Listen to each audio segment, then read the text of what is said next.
We are live from Bloomberg's world headquarters in Midtown Manhattan. I'm Matt Miller. And I'm Caitlin Lyons. Welcome to Bloomberg Crypto, a look at the people, transactions, and technology shaping the world of decentralized finance. Coming up, Bitcoin is on track for an historic January. Hopes of an end to monetary tightening are helping to spur a big bounce in the token.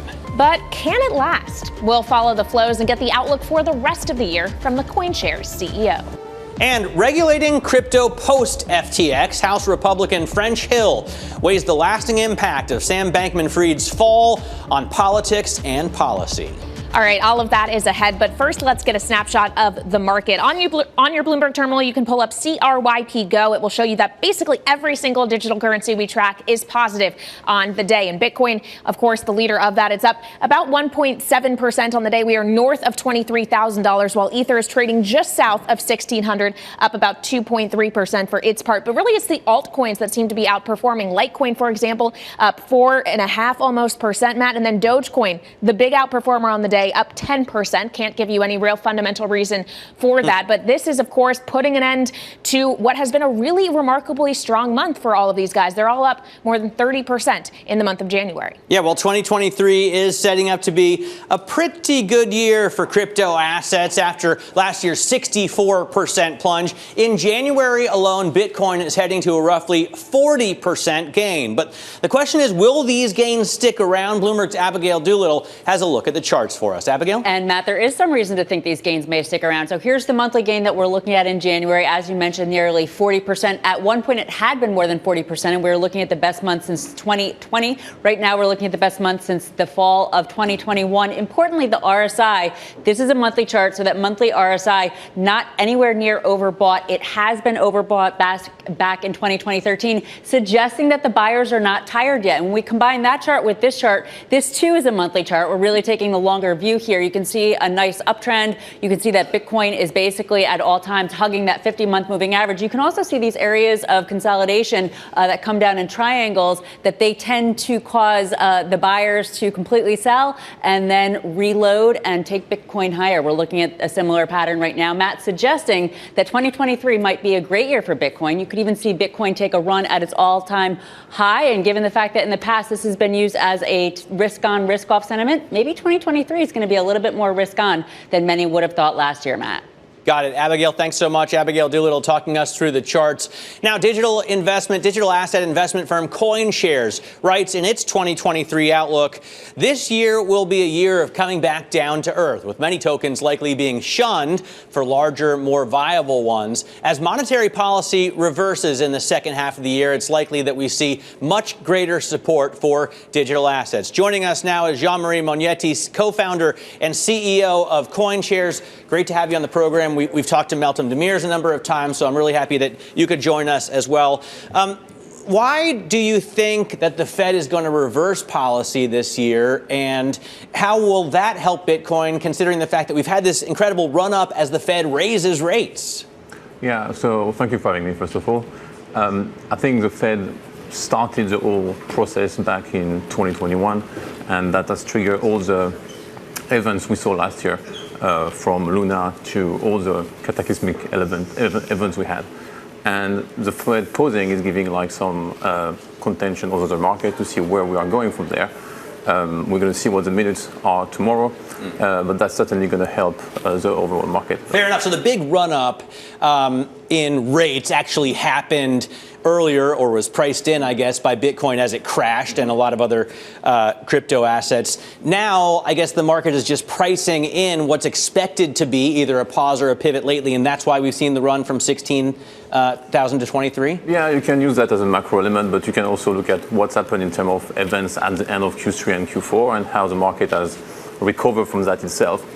The gap from the FTX moment has been filled, and the market is like, okay, this is beyond us. We kind of understand what are the consequences of this market and this market's events, and we can look at it in a bit more unbiased way. So, who are the buyers right now? Is it institutions that are feeling brave enough to get back in, or is this mostly retail activity that has been driving such a strong month? So I think historically at CoinShares, you can definitely see we saw a very strong drive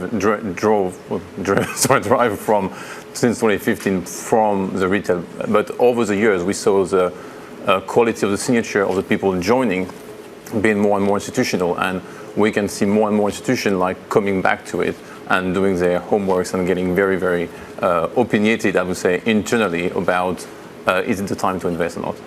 And if you are invested, you've had to ride quite a roller coaster over the last year. Of course, a large part of that, the collapse of FTX, and frankly, bankruptcies that came before that. A lot of assets now out there floating. Are you looking to acquire anything? Are you interested in M&A activity at this point at CoinShares? Well, I think we disclosed in our Q3 earnings call that CoinShares, as a publicly listed company, was looking at a number of I would say bankruptcy estate. If we remember where we come from, actually, CoinShares started by an acquisition in the bankruptcy estate of a mining company in Sweden. So it's a bit of a repetition for us of a journey we know very well. We know how to look at this distressed asset. We know how to take a position if we need to. We disclose we were looking at Celsius. We disclose we were looking at Voyager. We talk about Nura in our earnings call. That's kind of stuff which are beyond us, and nothing further would certainly emerge from that. But we are looking at stuff which are also probably not yet on the market, and we have a strong interest in the US as well. I learned my lesson about exposing my private key to the public 10 years ago now. A lot of other people are learning a lesson. Don't keep your assets on the exchange, or have learned it in 2022. Why should they trust CoinShares and your exchange-traded product? Yeah, well, first of all, the exchange-traded product is the ultimate tool if you are not a professional and you don't really know how to secure these keys. At CoinShares, we've been working in this digital asset industry since 2013, and we have built an expertise around key management and also all the cybersecurity process around that. As early as 2017, we realized the need for custody in the industry, and we went in business with Nomura and Ledger, the French security company, to create a custody project which was supporting the fact that CoinShares wanted to be best in class, wanted to be, almost a grown-up kind of action in an industry which was very much in its infancy, and we have kept doing that since then. So I think, if anything, the single fact that CoinShares is in business since 2014 in the digital asset industry, and being an audited company, disclosing statement, disclosing financial, being a listed company, all that constitute, I would say, trust and transparency, which are not discrete points. Like we talk about proof of reserve earlier on this year with the exchanges. This is not proof of reserve we're doing. We are every single day showing our financials to the market and coming out every quarter. So there's no chance, essentially, that you take a whole bunch of customers' funds and exchange-traded products and then use them to try and generate yield in other investments. No. It's just set up so that's not possible for you to do that. Do you think that business model is dead? Well, that's really the exchange business model. That's a different business model. CoinShares is not an exchange. CoinShares customer funds are completely ring-fenced when it comes to our CoinShares digital securities and physical products. So we are making that in a very native way. It's part of the legal framework we have around this product. So it's not something we can be content. Well, we are content with the way we are doing it, and we will never go the way the exchange are running stuff. So I think the exchange will change the way they are running to be able to transform and strive. You mentioned legal framework. Let's talk about regulatory frameworks as well, because obviously CoinShares is one of the largest players in the space in Europe, which arguably is far ahead of the US in many ways. How do you see that taking shape? Is Europe going to maintain its lead as US regulators and lawmakers seem that they're still dragging their feet trying to lay the rules of the road here in the States? I think it's you need the political will first. Everywhere you see in Europe where you had a strong footprint in regulation, you had the political will. So if you look at France, France was very driving the European legislation. But before France started to drive, Emmanuel Macron pushed forward a law in 2017, which ended up being translated in regulation through the years which followed. And you can see it as well in Hong Kong. You can see it in another country where the regulatory framework has been built because the political will was there first. In the US, we saw last year the presidential office making some decision and pushing the narrative in that direction. But if the legislation start moving toward that, then I think the agencies will be able to figure out who is in charge and who is not in charge. Well, it just so happens we're going to speak with a legislator here in a couple minutes, Representative French Hill, who is heading up the subcommittee on digital assets in the House. If you had one question for him and his fellow lawmakers about the policy landscape here in the U.S., what would it be? We will ask him your question next. It will not be, well, it's maybe an open question. Say we would love to know who we can regulate crypto between the CFTC and the SEC and have clarity. So what then products like the ETF, which need to come to the US, can find a house, because until there is clarity between these two agencies, it's very difficult to find the right framework. But surely they'll both regulate it. Surely they're going to try and divide it up in some ways. Do you expect an ETF to come in the U.S. in the foreseeable future? I would love to see an ETF coming to the U.S. I think it would be good for the industry in itself. CoinShares would love to be able to offer that as well. In the US, if we have a chance to have a product at one point in the US. But more importantly, I think if the CFTC takes the lead, like you saw, for instance, in the US oil market back in 2006 when they launched the first US oil ETF, then the SEC is administrating the product and regulating the product. So you can see things happening where, yes, they work in concert, but they know clearly which remit they have on the product or the underlying of the product. And finally, we have seen at various different players, including at Grayscale, which of course has GBTC, which is what tried to turn into an ETF in the first place. In so many different areas of the industry, we are starting to see a pulling back of the workforce, layoffs seemingly announced every week. What are you doing with your workforce at CoinShares? We've been very fortunate at CoinShares to not hire in a kind of crazy way. So we hired in a very focused way. So we have been integrating our team through different wave of hiring, and we never really end up in an overstaffed position. So we are lucky enough to not be in a position to have to let a lot of people go. And the only reason we may let people go is for performance, not for financial reason. All right, Jean-Marie, thanks so much for stopping by. Really appreciate you joining us here on the Crypto Show. Jean-Marie Mognetti of CoinShares. Now, coming up, we are going to be live on Capitol Hill, as Kayleigh was just saying, with the chair of the House Subcommittee on Digital Assets, Financial Technology, and Inclusion, Representative French Hill, Republican from Arkansas, will join us next. And the author of Black Swan says crypto is indicative of the naivete in markets after years of low rates. The whole thing about all these claims about Bitcoin seem to be made to feed people even more naive than those who have been working in finance with zero interest rates, namely teenagers who know a lot about computing and are designed to not understand finance. So that's the Bitcoin crowd.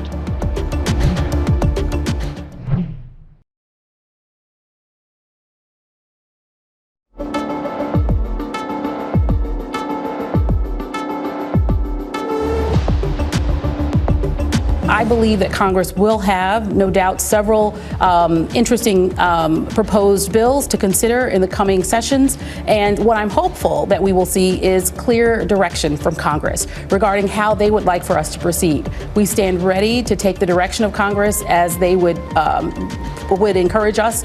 We are prepared to collaborate with our sister regulator, the SEC, as we have done in the past.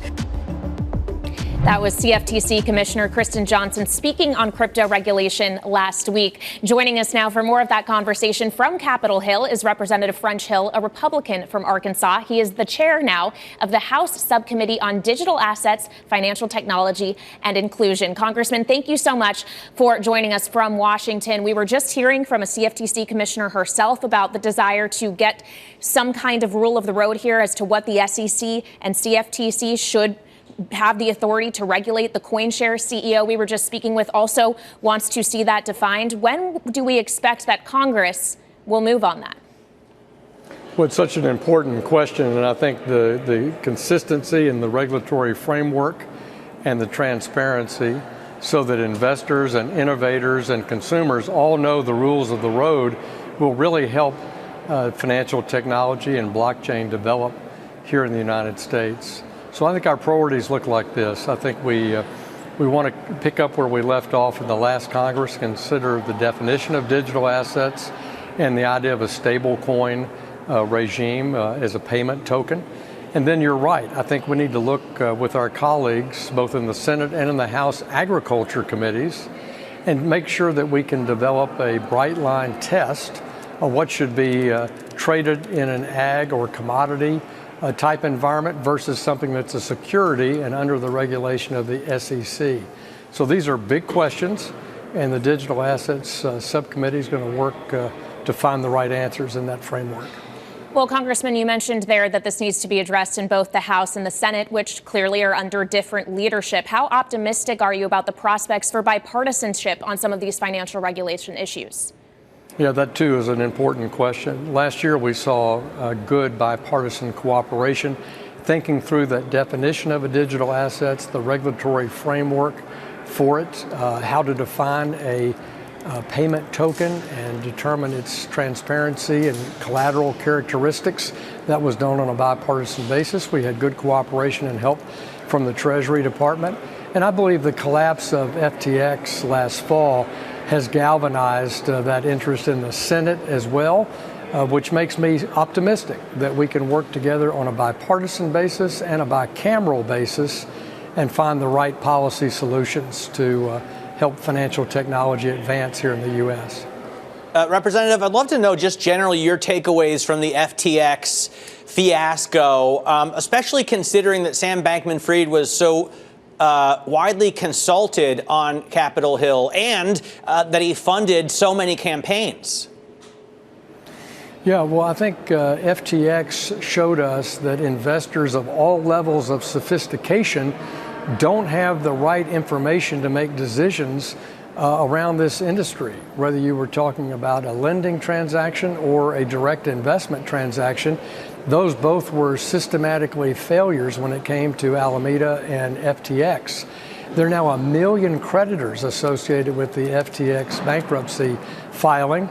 And on your point about the political contributions, I noted that the Southern District of New York also had in their prosecution list of charges the willingness to look at the Federal Election Commission law violations as well. So I think all this will come out in the investigation.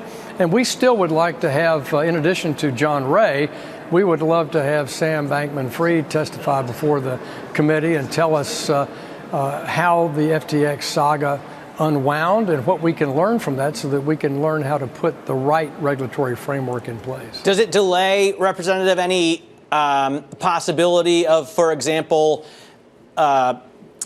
legislation, even specific legislation, say on stablecoins, getting passed this year?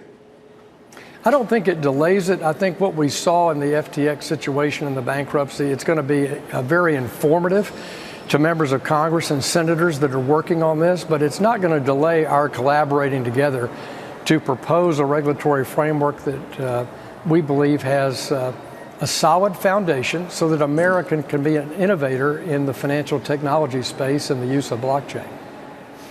There is a line, though, between allowing innovation to continue to foster and implementing consumer protection. And arguably, the U.S. is far behind other countries in that regard. As you look at what regulators are doing thus far, the actions we have seen from the SEC Chairman Gary Gensler, are you satisfied with what you are seeing? Because we often hear it described on this show as regulation by enforcement. Right. No, I don't think, I won't speak for every member of Congress, but I think generally House Republicans on the Financial Services Committee are not remotely satisfied with the actions of the SEC over the past year. Chair Gensler told us he was the cop on the beat last year. He told us he didn't need additional authorities to oversee the emerging financial technology and token business. And in fact, obviously he did, because FTX fully collapsed on his watch. And so we want to get answers to what were the CFTC and the SEC doing during the course of 2022 in the payment tokens and stable coins that collapsed during that year, and then the ultimate collapse of FTX. So what contact did they have with those companies? What were their operating philosophies about overseeing that business as it related to American investors? You don't have to wait for information from Gary Gensler, from the investigation. Obviously, in Congress, you have a lot of influence, and you have a link, I believe, on the committee's site for example, whistleblower tips. Are you hearing of anything else? Are you getting any whistleblower tips?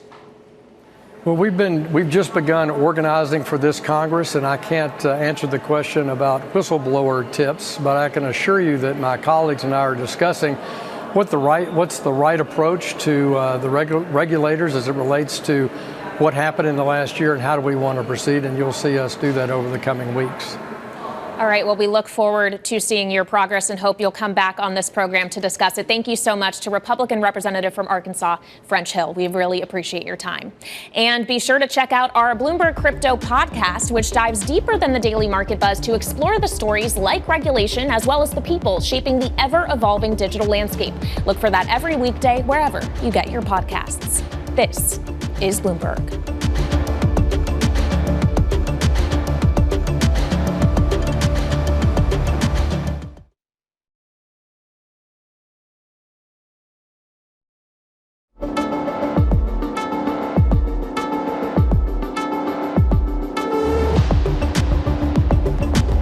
This is Bloomberg Crypto. I'm Matt Miller with Kaylee Lyons in New York. Now let's get to some of the crypto stories that caught our attention this week.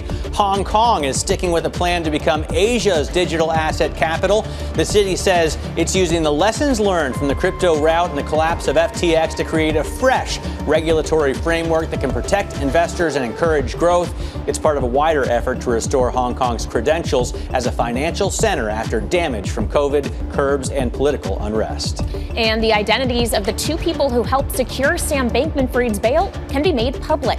That's the latest ruling from a federal judge. The order is on hold now until February 7th to allow for an appeal.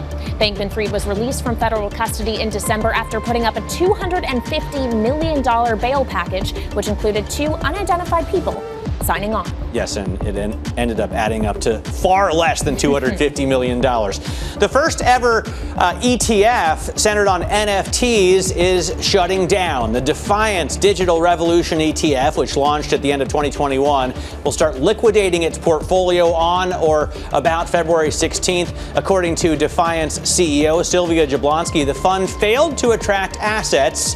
Meanwhile, an update to Bitcoin's network is now allowing native NFTs on the blockchain for the first time. I think this is especially interesting. I've always found NFTs pretty silly, to be honest, but I respect the technology on which they're built, and I've been jealous as kind of an OG Bitcoin enthusiast of the fact that it's running on Ethereum's blockchain. Now it can run on the Bitcoin blockchain, so I think it's pretty exciting. Yeah, it's thanks to a recently launched protocol known as Ordinals, but it's kind of causing some divides. There are some that say, okay, this adds another use case for Bitcoin, but then others are saying this strays so far from what it was originally intended to be. Well, I feel like that's already happened. That ship has sailed for now. So, special programming note for next week. We'll be live on Wednesday at 1 p.m. So change your DVR if you still have one. This is Bloomberg.